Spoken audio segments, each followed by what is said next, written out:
Hey there, friends. So today, two of my favorite aspects of woodworking are going to intersect, and that is wood turning and learning hand tool skills. So a little bit ago, I picked up this Narex chisel, and this is the unhandled version of it. And I got to thinking, you can buy the unhandled versions for quite a bit less than the original version, and I figured I'm a woodworker, so why do I need to pay somebody else to do my woodwork? So you can see the chisel comes in very nicely wrapped, but it just has the metal tang on the end.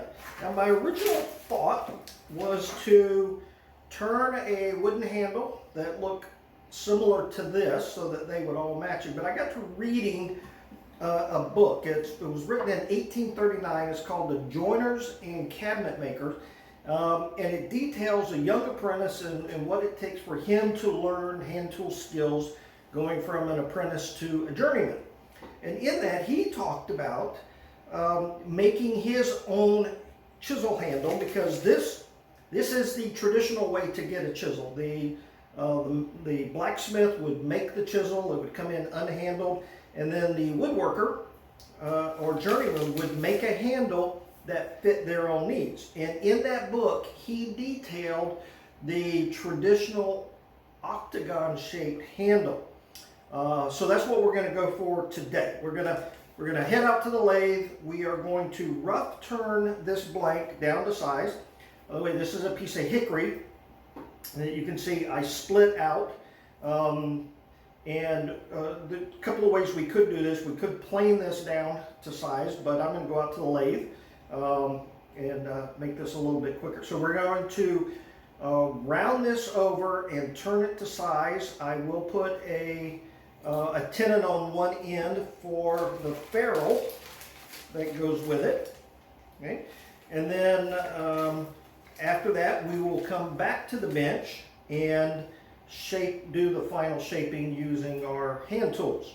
So once I get out to the lathe, though, I am not going to be able to talk to you because I'll be wearing my face shield and respirator combination, and I can't record any kind of audio through that, at least not very easily. So let's head over to the lathe. Let's get this turned, and then I will see you back at the bench where we will finish this up. This hickory came down in a hurricane 2 years ago, which means it is well seasoned, which also means that it is tough. So even though my roughing gouge was freshly sharpened, this was still a bit of a beast to turn.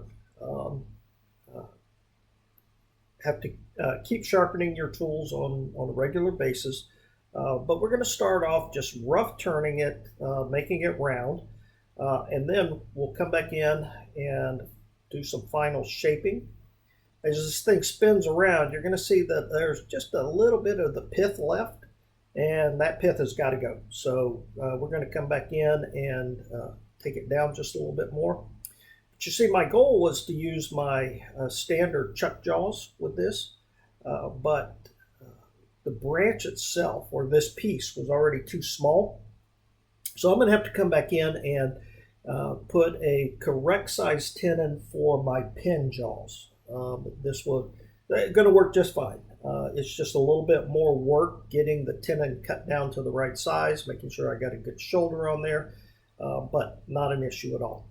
After I get it mounted in the pin jaws, then we'll come back in and drill a 3/8 hole using my Jacob's chuck, and then begin working on the ferrule. So I want to measure the inside diameter of the ferrule, and we're going to create a tenon on the front of the handle that's going to match that. Now you're going to see here, I'm going to turn the speed up on the lathe, and I've got a good sharp skew chisel and doing a paring cut. And when I do that, it makes quick work of this tenon. And before you know it, I have cut a tenon that is too small for my ferrule. So I'm just cutting away at this point, not paying enough attention to the size. And here momentarily, I'm going to realize that I cut this thing too small. I'll bring the calipers in and do a measurement, and it's going to already be too loose.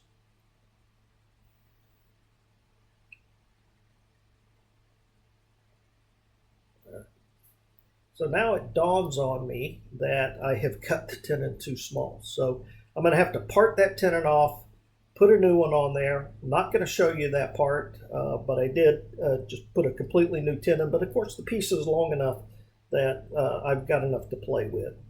I'm going to start rounding it over then with a skew chisel just to make the main handle meet the tenon, and then use the skew to just dress it up.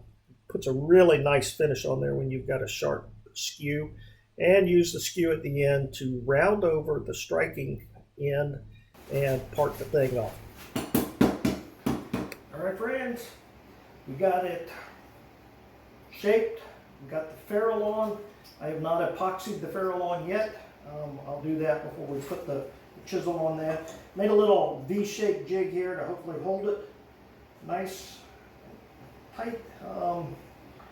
Now we're just going to plane down and see if we can put a few little flat spots on here.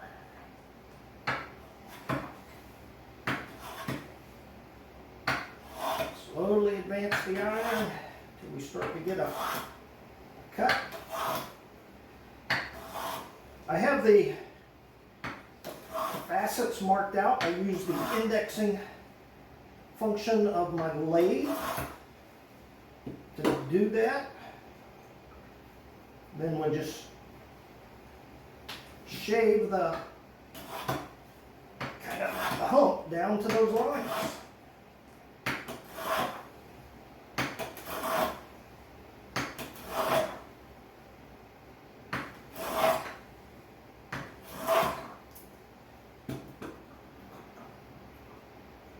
Hey, this is working pretty good.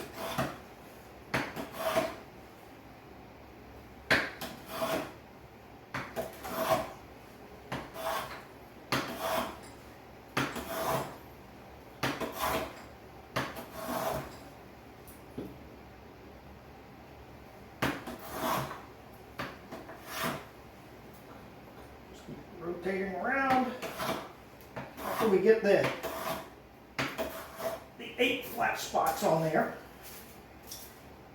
Then we'll do the feel test. See how it feels in the hand.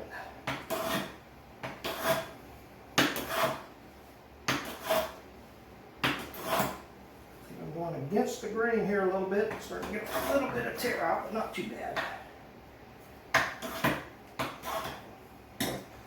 Move the block back.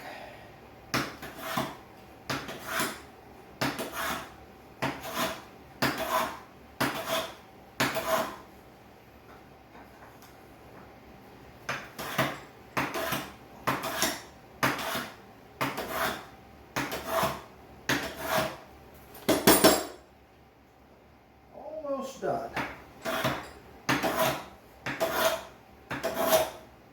Ooh, I'm getting a lot of tear out there. See how it works going the other way.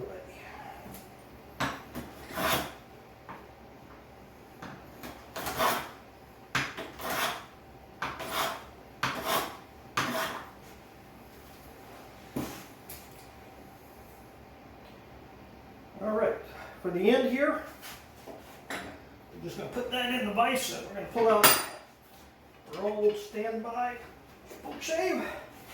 And let's see if we can get that a little bit more rounded.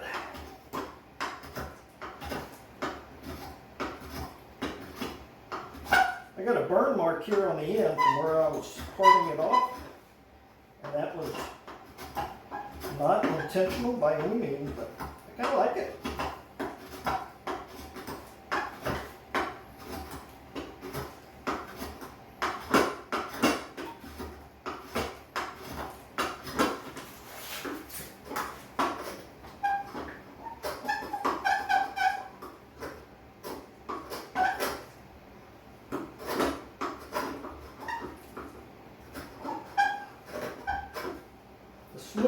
the end, I think the less likely we'll be to get any kind of split. So smooth and round.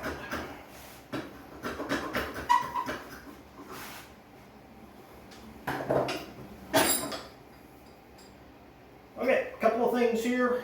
I'm going to go grab some sandpaper. I do just give it a quick buff with about 220, sand down some of these hard parts. Then we're going to mix up some epoxy, get this thing set up. First we're going to epoxy the ferrule on. Let's put this on the wood here. Is this absolutely necessary? Don't know. Don't know, but I think it's a good idea.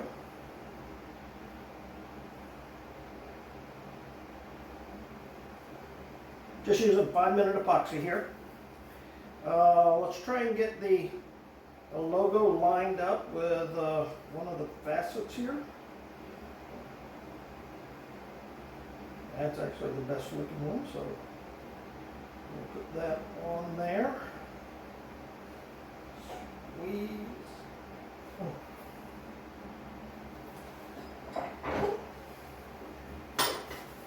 I bought this little punch here to help seat it.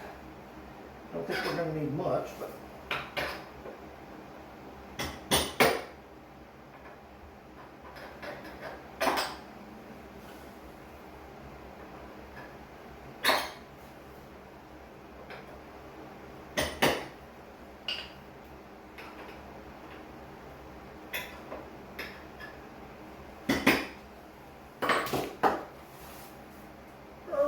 so that's pretty well set. So let's get our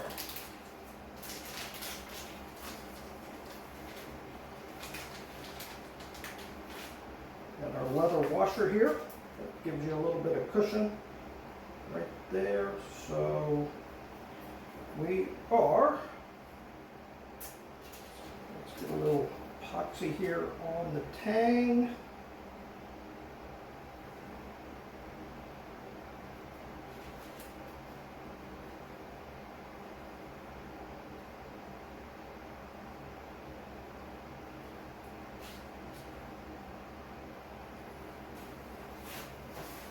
And let's find our logo.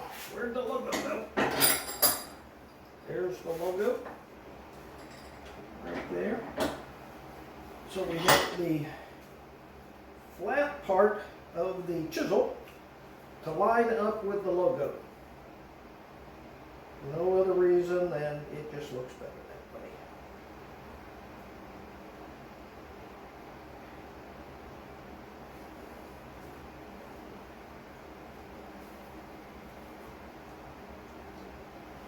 Okay.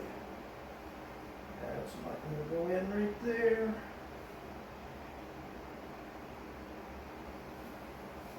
Okay. Now I'll take this on a piece of hardwood, take the mallet, and just drive it home.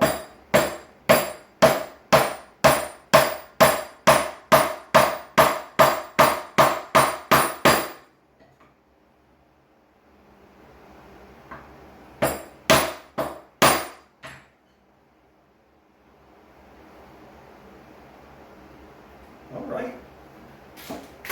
That does feel good in the hand. I like that. I like that. I can see why this was the quote traditional way of doing it. It does feel good, and certainly can be done without a lathe. All right. Next thing we want to do is put a little bit of finish on there. A lot of different ways you could finish it. You could finish it with boiled linseed oil, shellac.